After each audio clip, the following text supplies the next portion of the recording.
Aquí comienza Mala Praxis, podcast sobre patrimonio, arte, culturas y memoria de la plataforma de rescate patrimonial Taller Restauro.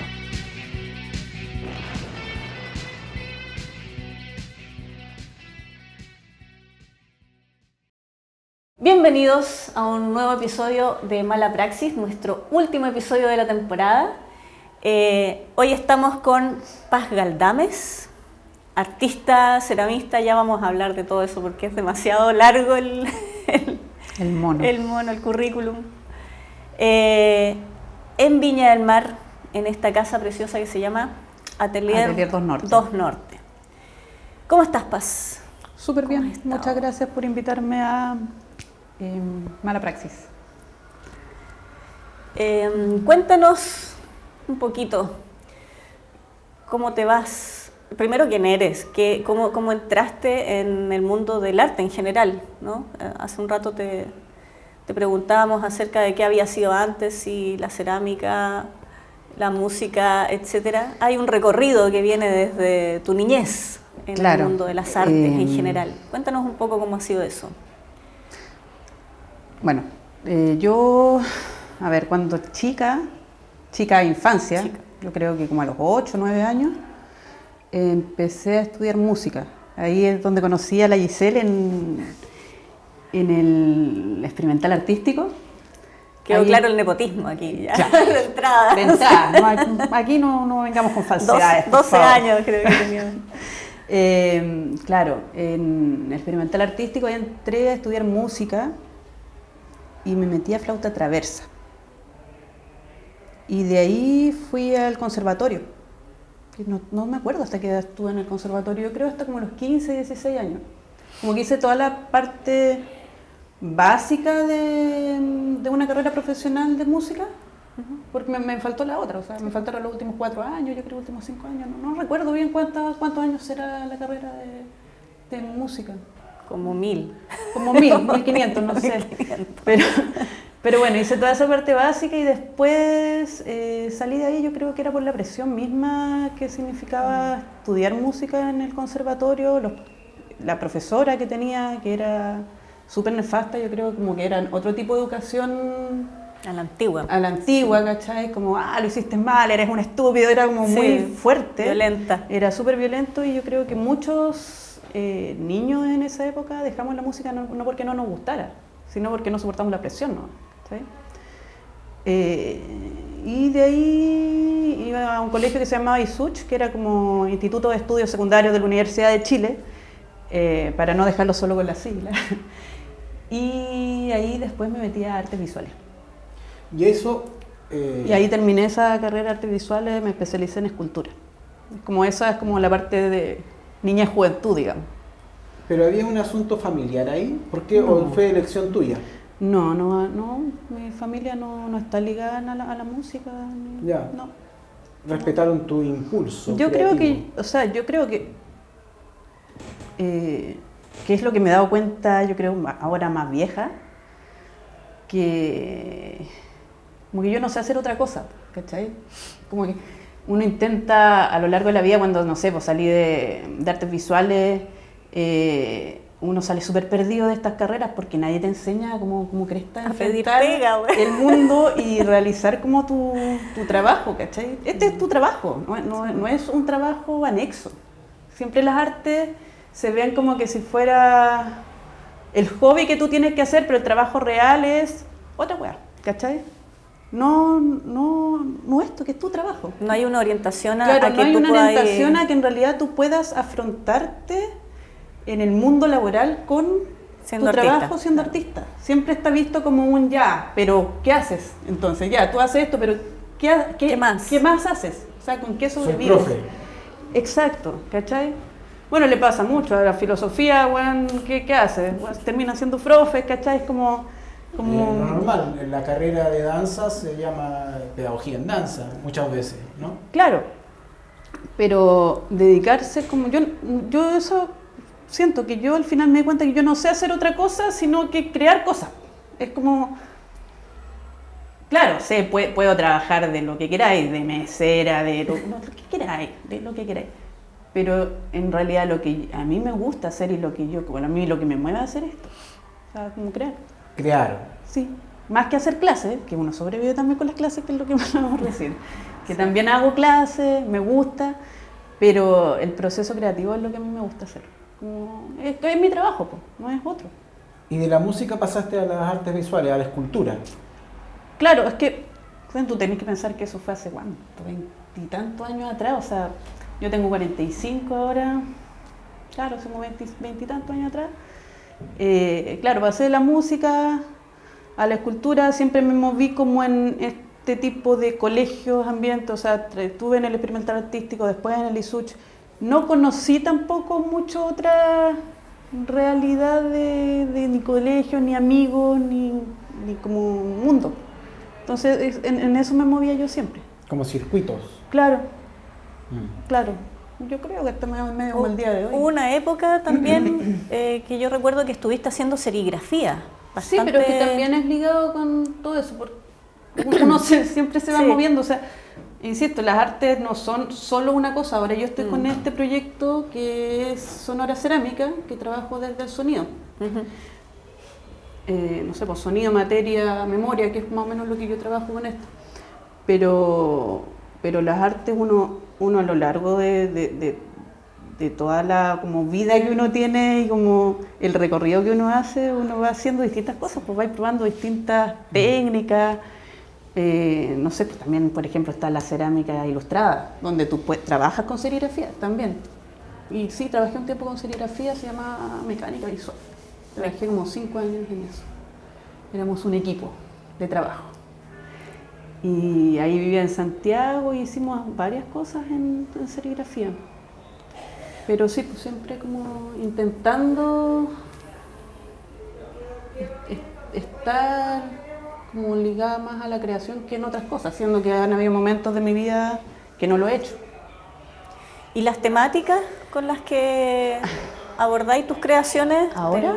En general? Por ejemplo, yo me acuerdo que en esa época de la serigrafía estaba ahí como bien enfocada como en un tipo de serigrafía igual, ¿no?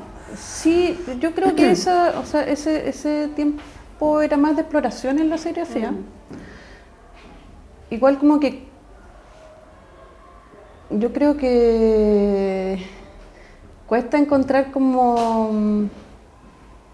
un lenguaje primero en el que uno se sienta cómodo con lo que uno quiere expresar en el fondo. No es que uno siempre como cuando está creando está como volcado hacia adentro, así como, sí, como con los ojos adentro, así, y uno está como mirando como en la meditación. ¿Cómo es que yo saco esto y lo transcribo para poder expresarlo?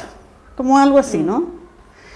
Y yo creo que este lenguaje, el que encontré ahora hace algunos años, es el que más se acerca por ahora, en esta época de mi vida, a lo que yo quiero expresar. Básicamente eso. Y este lenguaje, cuando dices este lenguaje y muestras acá, estamos hablando de, ¿es una escultura sonora? ¿Cerámica sonora? Claro, es una escultura sonora, es cerámica sonora. ¿De dónde? En la cerámica hay millones de técnicas, ¿ya? Esta es una específica. Yo no me llamo ceramista. A mí me cuesta mucho decir que yo soy ceramista porque yo de verdad no soy ceramista. Me pasaba eso ahora al presentarte, que era como, ¿qué digo? ¿Ceramista? Yo pienso que yo soy más artista visual y escultora que ceramista. Ahora, la cerámica a mí me ha ayudado para el lenguaje que estoy trabajando en este momento. He aprendido mucho con la cerámica, me encanta. Es como que la descubrí hace algunos años. Yo en la universidad jamás pesqué la cerámica, tomé creo que uno de estos electivos y fui a 2 clases y me fui. Dije, oh, no, qué paja, no. Qué fome. No. Y fui a 2 clases, yo estaba como más en la forja, como me gustaba otra. ¿En la qué? Forja, fundición, eso. Pero la cerámica yo la trabajé porque cuando yo vivía en Ecuador, yo creo que fue lo que tuve más a mano para poder trabajar. Como la materia prima más a mano que yo encontré en el lugar donde vivía era la arcilla. Háblanos un poco de eso. Tú fuiste a vivir a Ecuador. Yo fui a vivir en Ecuador, yo viví del 2013 2014 hasta el 2022. Ah, en los 2000, ahora ya grande, digamos, hace no tanto. O sea, sí, grande, pero claro, fue harto tiempo igual. Fueron como 9, 10 años. Fue harto tiempo. ¿Y en Ecuador qué fuiste a hacer? ¿Te fuiste por un...? Yo creo que fue como una abducción. Sí. Fue como una especie de abducción en mi vida. Fui a viajar, fui con mi pareja de ese entonces. Allá tuve mi hija. Mi hija ahora tiene 9. La tuve en 2016 y fue un periodo como bien de crianza, yo creo, como estar como allá. O sea, yo no trabajaba, dejé de crear, no me dediqué a eso en absoluto allá, me dediqué a criar, a hacer eso. Hacer eso, ¿fue duro? Sí. Porque estaba, bueno, yo, mi pareja, mi hija, o sea, no, cero red de apoyo, eso que uno tiene como en el lugar como donde... el círculo no existía. Y yo creo que como el 2018, 2019, cuando mi hija Mares ya como que caminaba, ya era un poquito, mínimamente más independiente, necesitaba volver a hacer cosas. A hacer algo. Sí, si no me iba a volver loca. No podía seguir como con esa vida que... De solo de casa. No es para mí nomás, pues no sé, ¿cachai? O sea, tampoco quizás fue para mí en ese momento seguir teniendo esa vida de mamá, papá, hija, ¿no? Como que para alguna gente funciona, para mí no.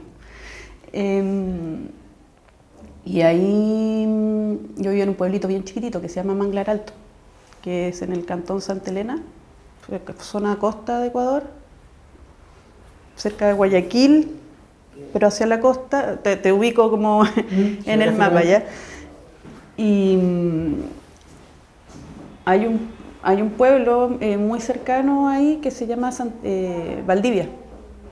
Ahí están las Venus de Valdivia y ahí hay un museo que está súper antiguo. Lo mantienen casi que 2 familias de ahí de Valdivia. Porque, a pulso. Sí, o sea, el Estado no le da absolutamente ningún peso. Y ahí yo vi muchas piezas y empecé a entender como las sonoridades prehispánicas. Ahora también, donde vivíamos, mi hija jugaba en el patio, en la tierra, y encontraba un resto de alguna pieza, o sea, encontraba cosas arqueológicas, así, mamá, mira, y una carita así, ¿cachai? Una vasija, porque toda esa zona está plagadísima, como la zona de los cholos. ¿Sí? Y eso, pues allá hay harta arcilla y empecé a como trabajar esta como tecnologías sonoras prehispánicas. Pero siempre la cerámica o la arcilla con el uso sonoro. Allá sí, pues empecé a investigarlas allá desde ese lugar. Yo ya tenía como toda mi experiencia musical y también de escultura. Yo ya sabía modelar, eso ya yo lo tenía incorporado. A mí no me tenían que enseñar eso. Lo que sí me enseñaron es hacer esta como tecnología sonora y con qué la aprendí, como con maestros alfareros de la zona. Después como que me fui a otra zona a aprender con otro maestro alfarero y así fui entendiendo más o menos este como mundo sonoro. ¿Que tiene raíz prehispánica? Sí, completamente.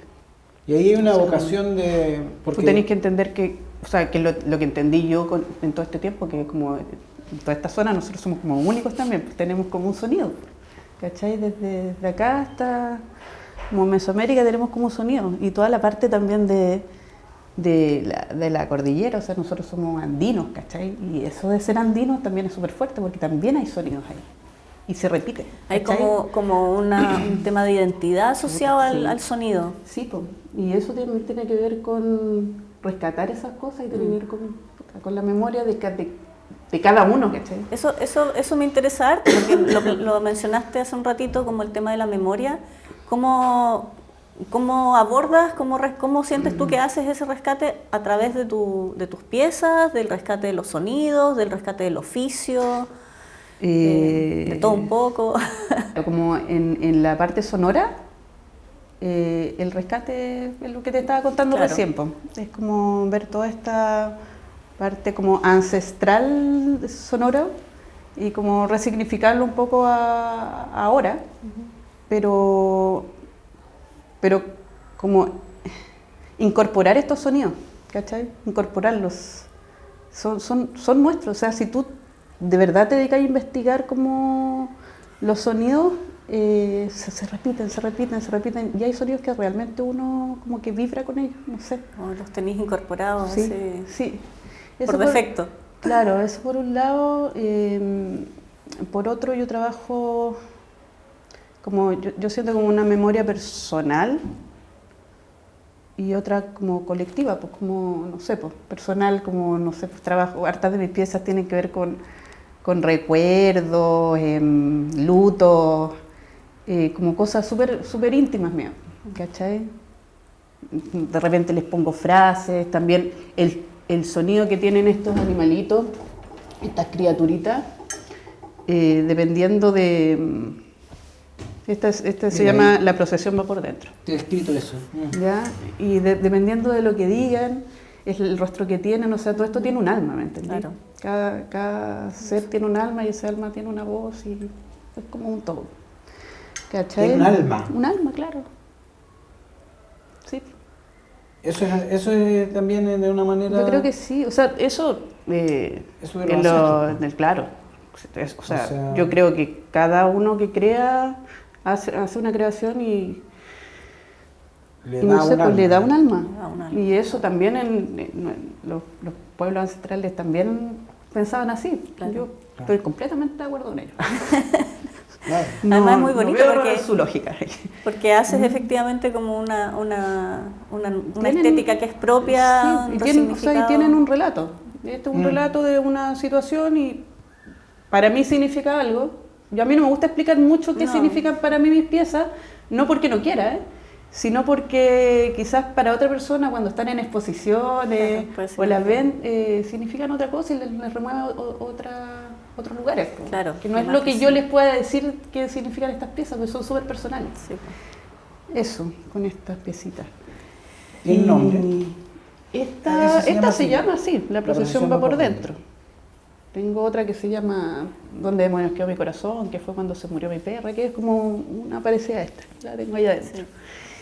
Tiene un aire de personaje como de estudio Ghibli. Mira, me han dicho Estudio Ghibli. Es que puede ser, si uno recorre también, uno ve tantas cosas y uno hace dentro del también todo el bagaje El que tiene. imaginario. Claro, o sea, me han dicho alebrijes mucho. Alebrijes, Sí, claro. también. Así, mucho, mira, un alebrije. Entonces, porque yo trabajo con harto color también. O sea, si bien estas piezas que están acá no tienen mucho color porque tienen otras técnicas, la mayoría son como súper saturadas de color. A veces uno da por entendido que la gente sabe lo que está hablando, ¿no? Pero los alebrijes son estos, Perdona. son mexicanos, ¿cierto? Sí. Son muñecos. Como son animales de poder. que tienen muchos colores, significado. pero muchos Sí, colores, son medio psicodélicos. muchos Eso, son diseños, medio psicodélicos. son perros con alas, gatos con no sé, con 3 ojos, no sé. Sí. Son como no sé, Otra son vez medio en- mitológicos. La otra vez en una de las ferias, las exposiciones a las En que... Coco salen. ¿Ah? En En Coco Coco. salen. Sí. Coco sale, sí, pues, Sí, sí, pues, esa tienen que ver película, como sí. con esa cosmovisión mexicana. Mesoamericano, claro. Sí, pues, no es americana. Me acuerdo que en una de las ferias a las que te tocó ir, no sé si el año pasado o este año, en el GAM, Es me que yo parece, voy a hartas sí, pues, ferias. en Santiago, me causó mucha gracia un niñito que mostraba una de tus piezas y decía, es un Pokémon. Claro, Sí, por supuesto. uno que era así medio espinudo, como este, pero chiquitito, me parece. ¿Era un y Pokémon? y era un Pokémon. Está Pero eso es bien, notable porque ahí te das cuenta cómo las resonancias de una geografía con otra, ¿no? O sea, es como...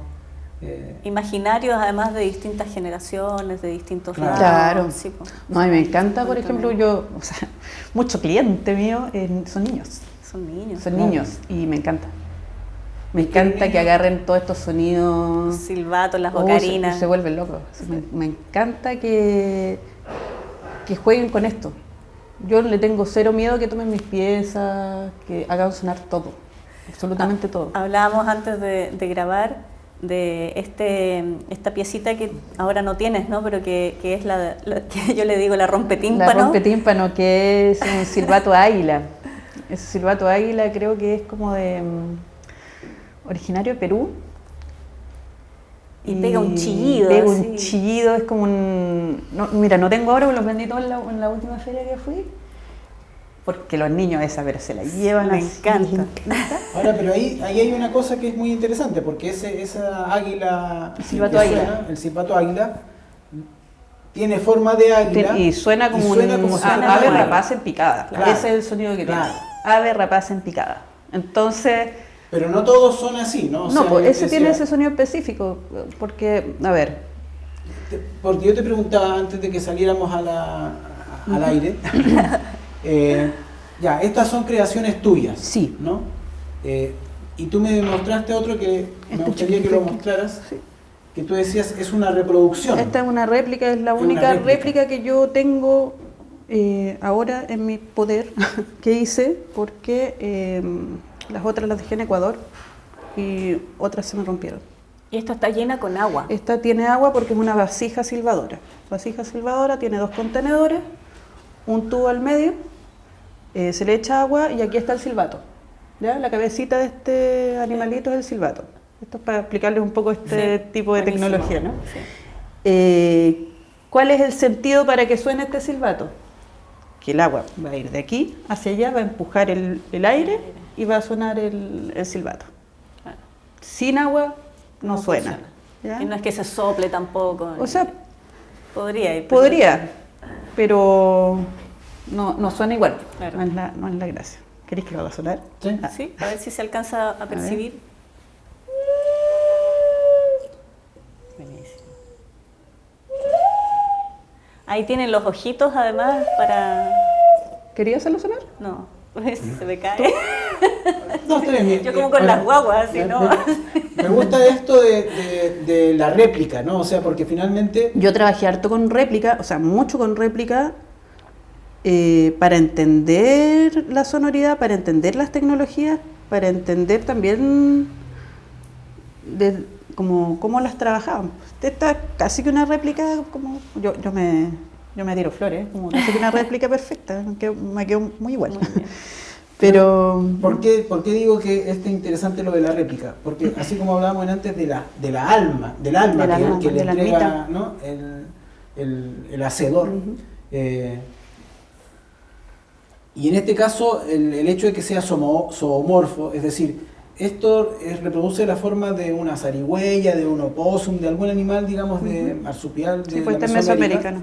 Que en este caso el sonido no corresponde al sonido que hace el animal. Claro. ¿No? Hay un silbato águila que sí reproduce el sonido del águila, pero este no reproduce el sonido de las zarigüeyas, ¿no? Claro. Hace un sonido que sin embargo igual te retrotrae a un sonido selvático, ¿no? El sonido ese probablemente es como de un pájaro, ¿no? Y un sonido ancestral también. Claro, andino, como decías. Claro. Andino, así es. Bonito. Claro, eso es como de un pájaro.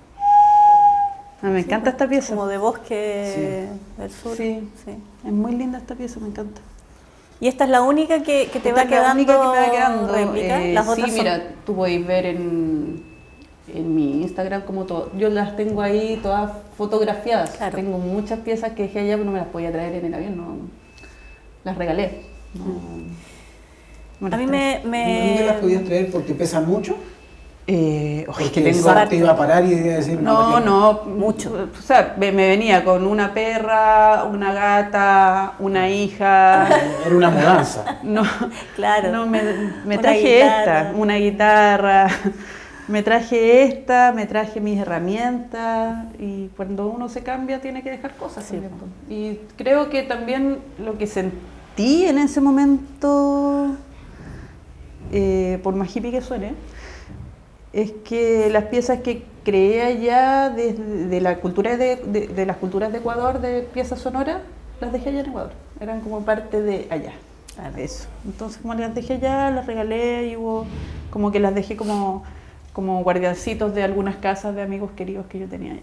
¿Por qué costó? Yo pienso que... ¿Por qué? Sí, los chilenos, a propósito de esto de la identidad y de la cordillera andina, porque tú tienes razón, yo siento que nosotros, la cordillera de los Andes nos atraviesa como la columna de un continente y hay una identidad claramente andina, que es distinta de los caribeños, por ejemplo. Tengo unos amigos caribeños que ahora está lleno de población caribeña y que siempre me Nosotros decían, somos mucho más para adentro. Claro, los andinos, pero además los chilenos somos cono sur. Somos más para adentro. Y aparte tenemos el mar. Y la sierra. Claro, Por eso te decía, ¿qué es lo que costó ahí con el hermano pueblo ecuatoriano? Los quiteños son de la sierra, tienen otra personalidad, son más para adentro, como uno. La costa no es así, la costa es más parecida al Caribe, es música fuerte, jarana, joda, fuerte. En la sierra es todo más para adentro. La selva ya es otro cuento, ahí ya es otro cuento, es otro mundo y nunca viví ahí, nunca me relacioné mucho con la gente de la selva porque es súper distinto. O sea, si fui unas veces, estuve, no sé, por un par de semanas, pero muy como de turista y es otra volada. Otra volada. Y fíjate, estoy atando cosas así personales, pero absolutamente. Porque esto de la cerámica sonora me hizo recordar una novela de un escritor, Alejo Carpentier, que es un cubano que era musicólogo, ¿no? Además de novelista. Y él en una novela que se llama Los Pasos Perdidos, se trata de un investigador musicólogo que se va justamente a la selva a investigar el trabajo de cerámica sonora que hacen algunas indígenas en la selva. No lo he leído, fíjate. Y bueno, ahí en esa novela es bien... yo también por primera vez caché que había cerámica sonora, ¿no? Porque uno piensa... O sea, hay de hace huesos que suenan, cañas que suenan, ¿no? O sea, la zampoña misma, ¿no? ¿Nunca viste una ocarina vos? Claro, pero esa es la claro. más pequeña. Estos son con agua. Los con agua son interesantes, son también justamente a propósito del alma, ¿no? En la visión indígena precolombina. El agua es otro elemento, ¿no? Y con la cerámica... El elemento. Claro. Depende, porque, por ejemplo, estas son de agua y soplo. Esta es de agua. De agua y soplo. Sí, esta es de agua, o sea, va a sonar solo con agua. No, sí, está bien. ¿Cachai? Va a sonar solo con agua, pero esta, claro, tiene una carita y tiene unos silbatos que están allá adentro. Tiene 4. ¿Cachai? Ah, claro. Que tú los puedes ver desde estos hoyitos para que no quede tan como en misterio lo que hay adentro. O sea, tú puedes mirar cómo está construido. Me gusta que como que sea su cerebro. Eso es como...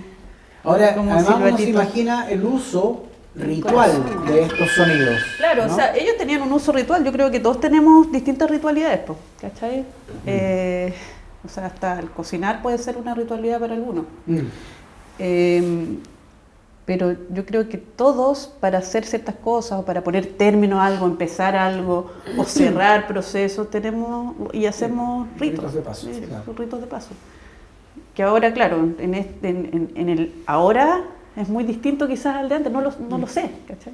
No, pero estoy pensando en la sonoridad y en la música. En esa situación personal, íntima o ritual, versus la música en la radio, ¿no? Estoy pensando... Sí, estaba pensando si hay algún grupo musical que incluya este tipo de instrumentos. Yo creo que sí, eso es más andino. Sí. Más contemporáneo. Me consta, también. pero no me acuerdo de los nombres, pero sí. Yo he visto. He visto. Yo sé que grupos como Congreso tienen. Pero son más andinos. yo tengo un proyecto en mi cabeza, cosa que no he hecho porque ya lo hablaremos más adelante. Yo tengo un proyecto en mi cabeza hace unos años, pero no lo he podido desarrollar porque no tengo los medios, básicamente. Primero los medios, segundo lo tengo que trabajar con, adivina qué, músicos.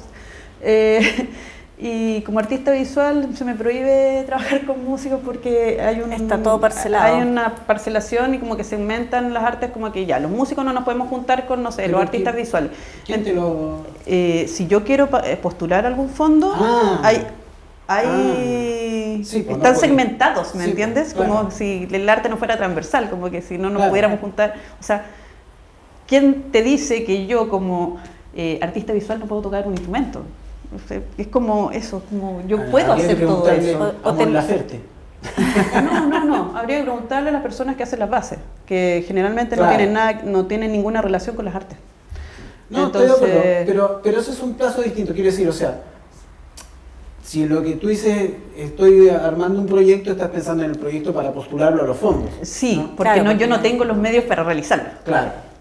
Pero tenéis en el fondo con quiénes podríais hacerlo, independiente del financiamiento, ¿no? O sea, sí. Pero ¿a qué línea lo postuláis? Claro, ¿a qué línea lo postulo? Ahora que está todo así. Lo he preguntado, he ido a preguntar. Artes integrales. No se puede. Tendría como... En realidad no se puede hacer como yo lo quiero hacer. Tendría que forzarlo para algún lado. ¿Y en qué consiste no es lo que yo quiero. ¿Cachai? No, es básicamente investigación con los sonidos y poder como integrar esto, hacer como grandes instrumentos, como trabajar más estas sonoridades, pero con profesionales de ciertos instrumentos, o sea, no sé, pues profesionales de los vientos. Yo sí, toco flauta traversa, pero yo no soy una profesional. Claro. Yo puedo sacarle sonido a estas cosas, pero si yo le paso, no sé, a un amigo saxofonista, por ejemplo, me va a sacar 800 millones más de sonido y me puede dar muchas más ideas de cómo y además a efectos ir trabajando con un afán compositivo, con un afán sonoro.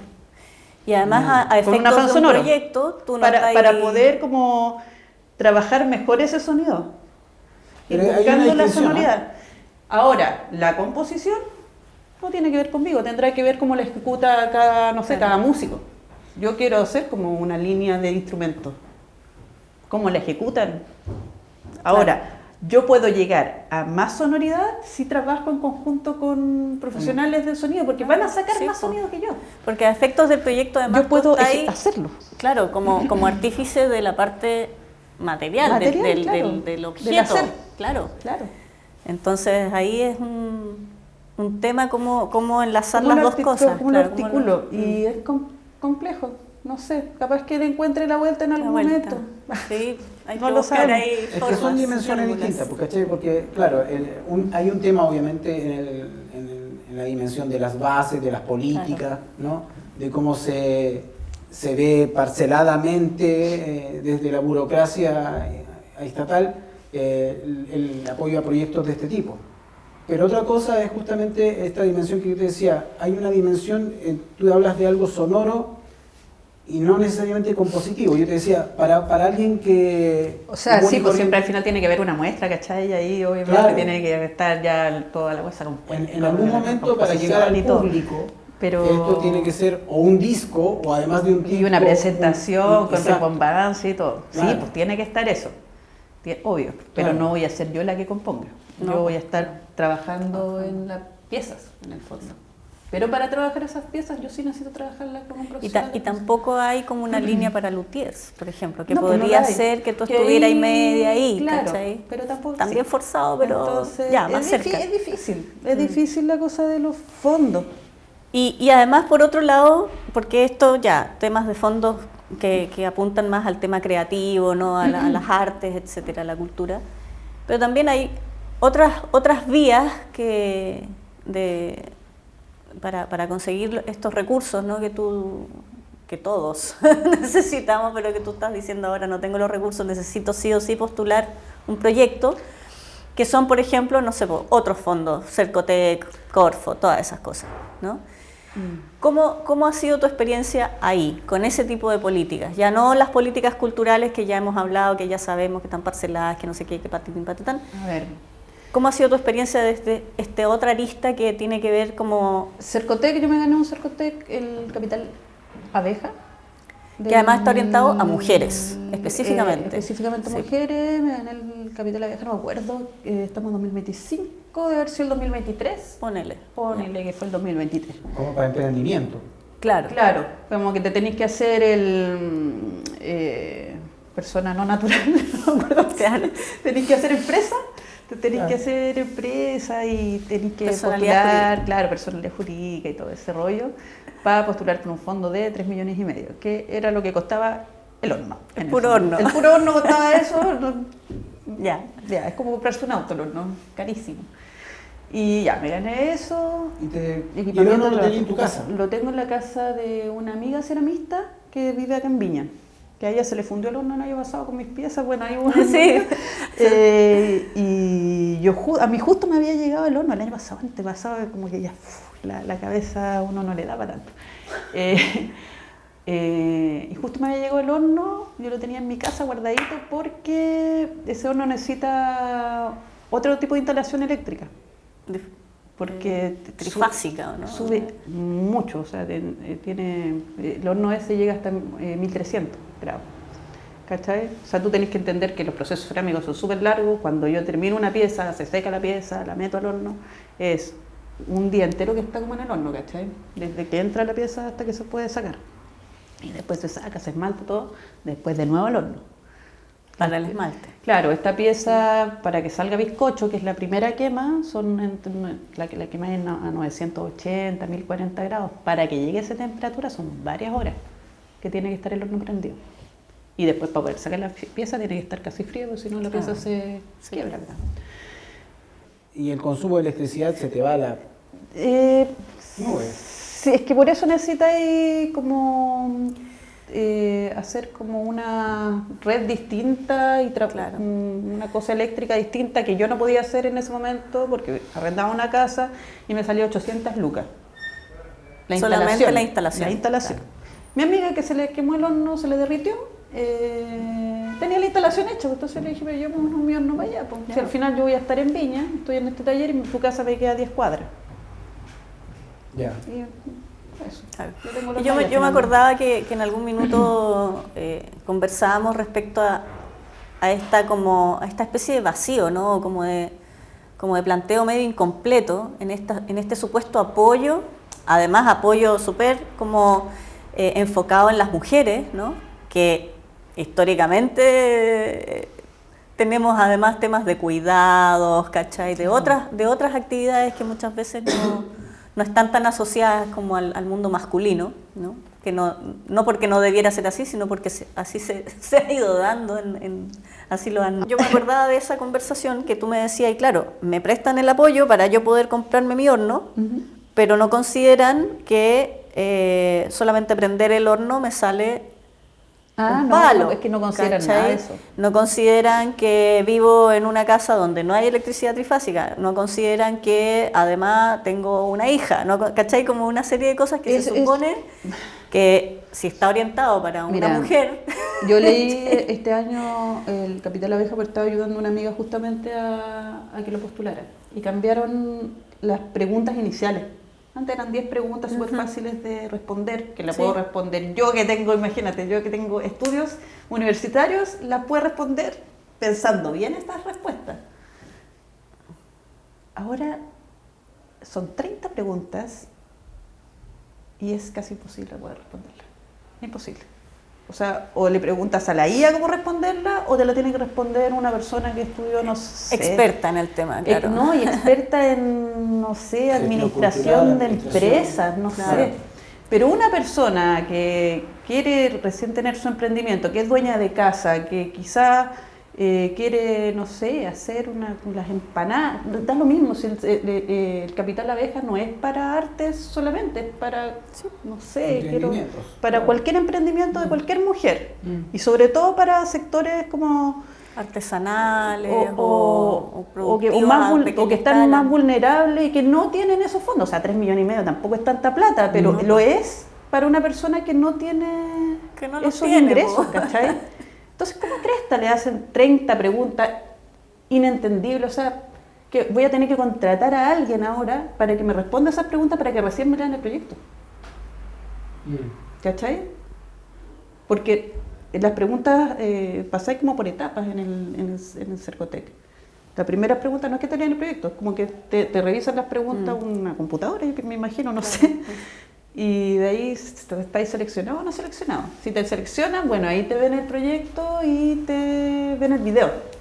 Claro, tienes que hacer un video además. Claro, pero si no pasas esa primera pregunta... Yo pensaba, por ejemplo, en estas comunidades rurales, de repente, ¿no? Lo que hemos hablado también en otros episodios de mujeres que, no sé, tienen alguna producción pequeña, local, ¿cachai? Son una cooperativa o han logrado hacer una colectiva o una cooperativa y que finalmente se ven entrampadas como con estas cosas medias burocráticas, ¿no? Como de, no sé... nosotras somos tejedoras o nosotras somos alfareras o nosotras, no sé, pues hacemos un tipo de comida específica. Claro, no muy bien, o sea... Y me están pidiendo... Yo siento que hasta el año pasado, yo creo, por lo menos en el Ministerio de Cultura había una posibilidad de dejar los proyectos en mano. Sí, pues físico. Ahora sí, ya no. Siempre. ¿No? No, ahora ya no. ¿En serio? ¿En serio? Entonces, puta, está complejo porque se centraliza mucho más todo. Y es para alguna gente, aún más para alguna gente. ¿Cachai? Aún más. Aún más. ¿Cachai?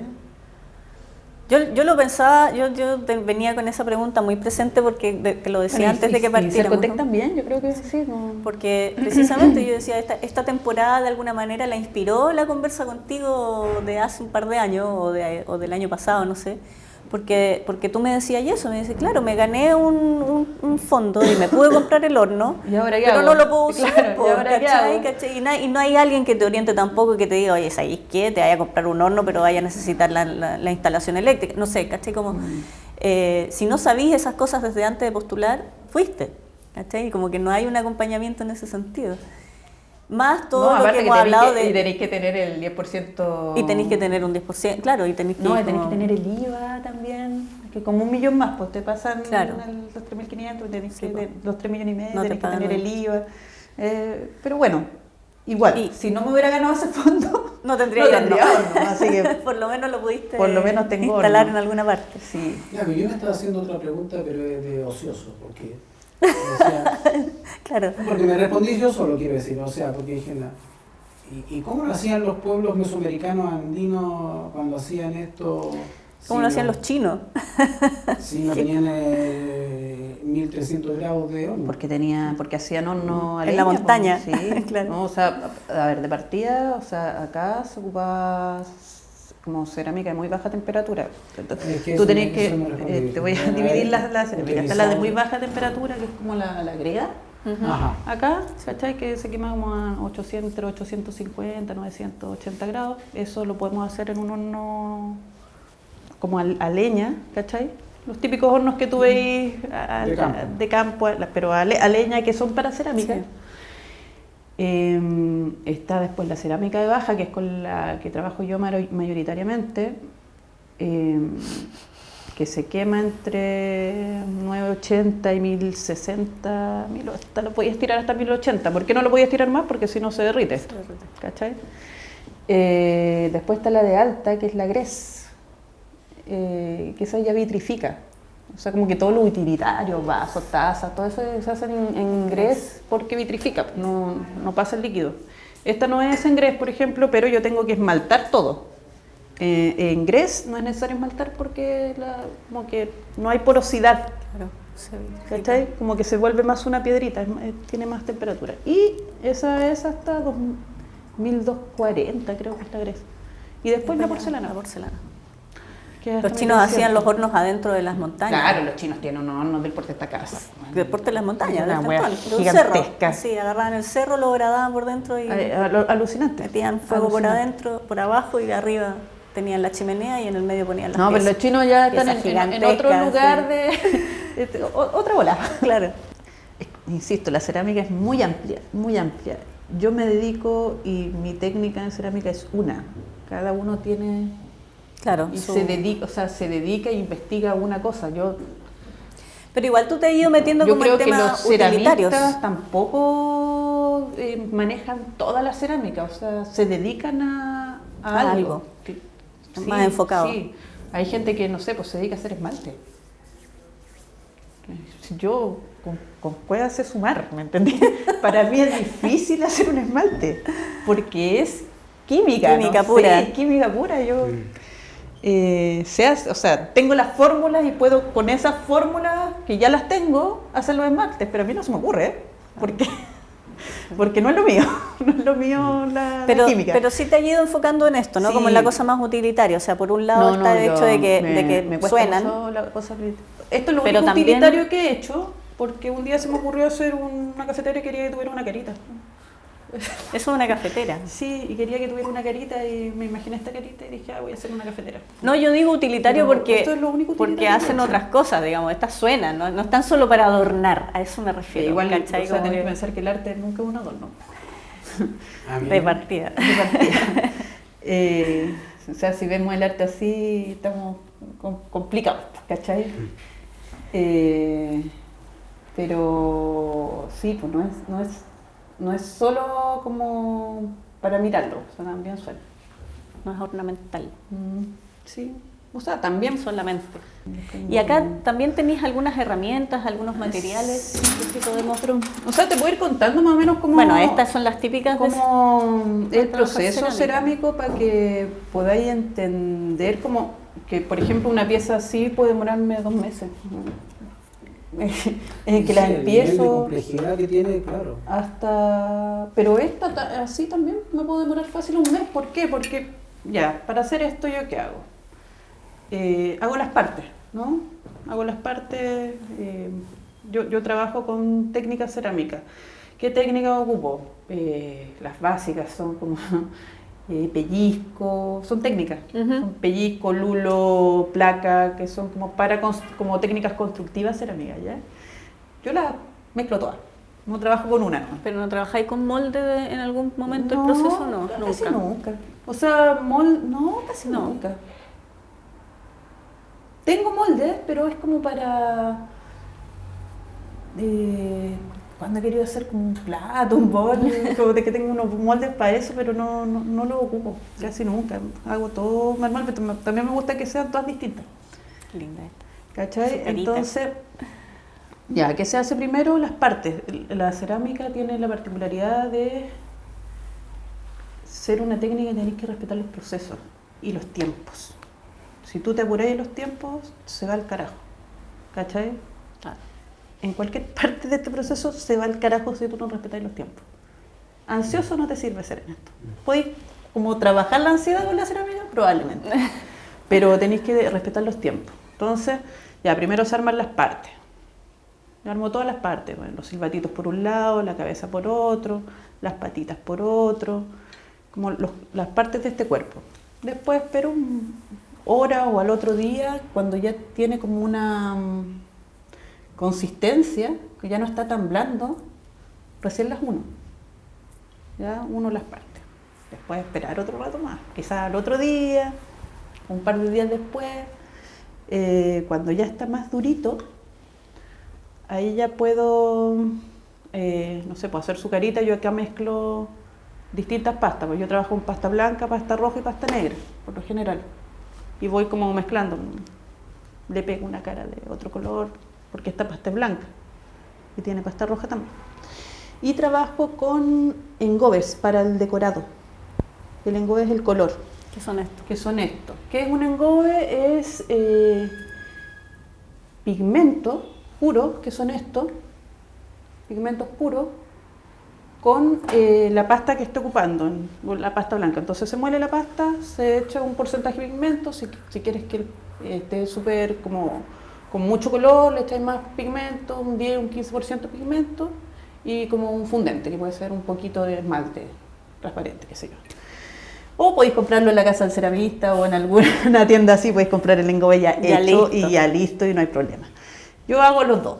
Acá tenéis con tus porcentajes y todo, para saber, acordarte bien. Claro, yo tengo muchos engobes, entonces ahí sé cuál quiero ocupar para cuál pieza. Claro. Entonces, bueno, a eso le dais todavía en estado de cuero, que se llama cuando la pieza está cruda, pero firme, ya firme y húmeda aún. Y la puedes tallar. Y la puedo tallar, pero también la puedo pintar. Entonces la pinto en estado de cuero y le doy 4 o 3 manos, dependiendo del color. Hay colores que son mucho más cubrientes que otros. De ahí eso, cuando se seca un poquito, puedo esgrafiar, que se hace con estas herramientas. Tengo varias herramientas para grafiar, que es como tallar y sacar o raspar el engobe que es el color, para poder como hacer dibujos, digamos. Claro. Y bueno, eso. Un poco como grabado sobre la... Sí, sí. Eso es el esgrafiado, que es como otra técnica. Entonces aquí hay como varias técnicas cerámicas. Y la cara, que es como modelar un rostro, dependiendo de mi situación emocional. Emocional, va a ser el rostro que salga o lo que quiero como de repente tengo como algún proyecto, alguna idea que quiero transmitir y ahí también tiene que ver con los rostros. A veces salen y a veces sí quiero como que sea otra cosa. Eso como con la técnica y después, bueno, eso va al horno, después sale del horno y lo esmalto con esmalte transparente y por eso que queda tan brillantito y bonito, como lo ves ahí. Y a veces también me da por ponerle oro, que ya es una tercera quema, que el oro es un lustre. Hay varios lustres, que está el oro, el madreperla, que es como un brillante cromado que se da atrás. Sí. Bueno, ¿cómo se llama esto? Cerámica ilustrada también es una tercera quema. Entonces es un proceso súper largo, ¿cachai? Claro. Que al final una pieza no es como, ya oye, me voy a hacer una pieza, la quiero para la próxima semana. No. Creo que no. Creo que no. Se demora como un mes y medio. Claro. Una cosa así. Y una pieza grande como esta puede demorarse más, 2 meses. Porque tenéis que ir tranqui. Ahora tengo una exposición en la Sala El Farol, en Valparaíso, que a propósito de memoria.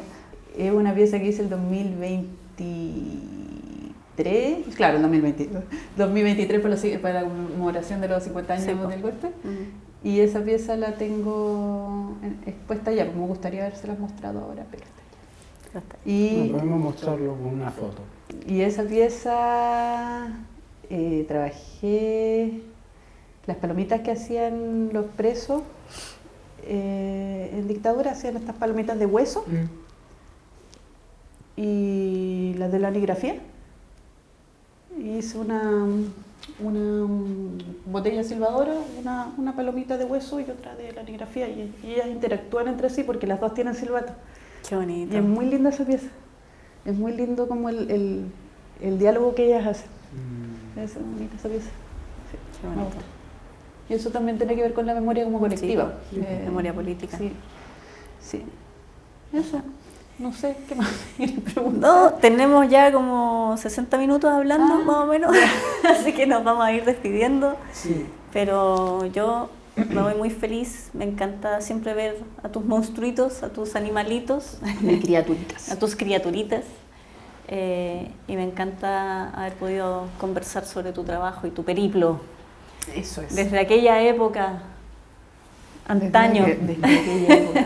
No, para mí ha sido un gusto conocerte, Paz de Galdames, y agradecerle aquí a los amigos del atelier Dos Norte que nos han recibido para poder realizar este episodio. Acá se puede encontrar también tus piezas, pues esto es tienda, tienda. Así que hay gente interesada, puede venir a ver. Importante también decir que esta temporada contó con el financiamiento y apoyo del Fondar regional. Yo también quiero fondar para este año. Voy a pedir uno. Y agradecer que gracias a eso también es que esta temporada hemos estado contando con la traducción a lengua de señas a cargo de 2 profesionales del área. Entonces, nada, agradecerte una vez más, Paz, y a quienes están siguiéndonos a Malapraxis, a todas sus plataformas. Sí. Bueno, gracias a ustedes por la invitación. Estoy súper contenta de que hayan venido. Y te dejamos para el final como guinda de la torta. Muchas gracias por acompañarnos hoy en este último episodio de esta tercera temporada. Y muchas gracias a Kren Schumacher y a Maca Elena Díaz por estar haciendo la traducción en lengua de señas para toda la comunidad sorda que nos está viendo. Y también la menciona el equipo técnico tras las cámaras de Pablo Blázquez, saludando, aunque no se note, y claro. Antón Díaz Moscoso también. Muy bien. Un abrazo. Nos vemos. Gracias. Esto ha sido Mala Praxis, podcast sobre patrimonio, artes, culturas y memoria de la plataforma de rescate patrimonial Taller Restauro.